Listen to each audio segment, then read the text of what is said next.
Driver 7 অৰ্থাৎ যিসকল ব্যক্তিৰ জন্মৰ তাৰিখ 7, 16 আৰু 25 তেওঁলোকৰ ড্ৰাইভাৰ হৈছে 7। তেওঁলোকৰ জীৱনলৈ কোন আহিব? সূৰ্যদেৱ আহিব এটা বছৰৰ বাবে। কেনেকৈ সূৰ্যদেৱ হ'ব? 2+2+6 2026 চনটো যিহেতু সূৰ্যদেৱৰ বছৰ, সূৰ্যদেৱ আহিব। কেতুৰ যিহেতু বডিৰ তলৰ চোৱা পাৰ্ট থাকে, ওপৰ চোৱা নাথাকে, গতিকে পূৰ্ণ বডিৰ কাৰণে কি হ'ব? যেতিয়া পূৰ্ণতা পাব ওপৰ চোৱা লগ লগাকৈ কাৰ বডি লগ লাগিব? সূৰ্যদেৱৰ বডি লগ লাগিব। এটা বছৰৰ কাৰণে কেতুৰ ঘৰত থাকিব যিসকলৰ ড্ৰাইভাৰ 7 অৰ্থাৎ 7, 16 আৰু 25ৰ ব্যক্তিসকলৰ জীৱনত। গতিকে কি হ'ব? তেওঁলোকৰ যিবোৰ উইচ আছে, উইচ ফুলফিলমেণ্টৰ বছৰ বুলি ক'লেও ভুল কোৱা নহ'ব। বাট তেওঁলোকে যিহেতু কি হয়, ডিচিশ্যন লোৱাত কেতিয়াবা খেলি মেলি হয়, বা তেওঁলোকে ব্লাইণ্ডলি কাৰোবাক ট্ৰাষ্ট কৰে, কিন্তু সেই ট্ৰাষ্ট নকৰিব, কিয়নো কেতুৰ এটা বিশেষ বৈশিষ্ট্য হৈছে যে মানুহক পটককৈ ট্ৰাষ্ট কৰি লয় বা ট্ৰাষ্ট নকৰিব। এইটো এটা কথা।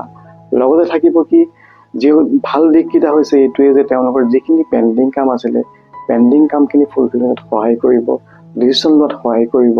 লগতে যিসকল ব্যক্তিয়ে টিচিং, হিলিং ছেক্টৰৰ লগত জড়িত আছে, বিশেষকৈ অকাল্টৰ লগত জড়িত আছে, কেতু যিহেতু নাম্বাৰ 7 স্পেচিয়েলি ডিনোট কৰে অকাল্ট ছেক্টৰটো বা স্পেচিয়েলিজিম ছেক্টৰটো।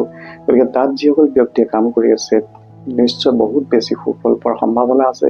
লগতে ৰিচাৰ্চ ৰিলেটেড কামৰ লগত জড়িত, কোনোবা যদি ডিটেক্টিভ ফিল্ডত আছে, জাৰ্নেলিজিম ফিল্ডত আছে, ৰাইটাৰ হয় ব্যক্তিসকল, তেওঁলোকৰ কাৰণে এটা ভাল বছৰ হিচাপে পৰিগণিত হ'ব।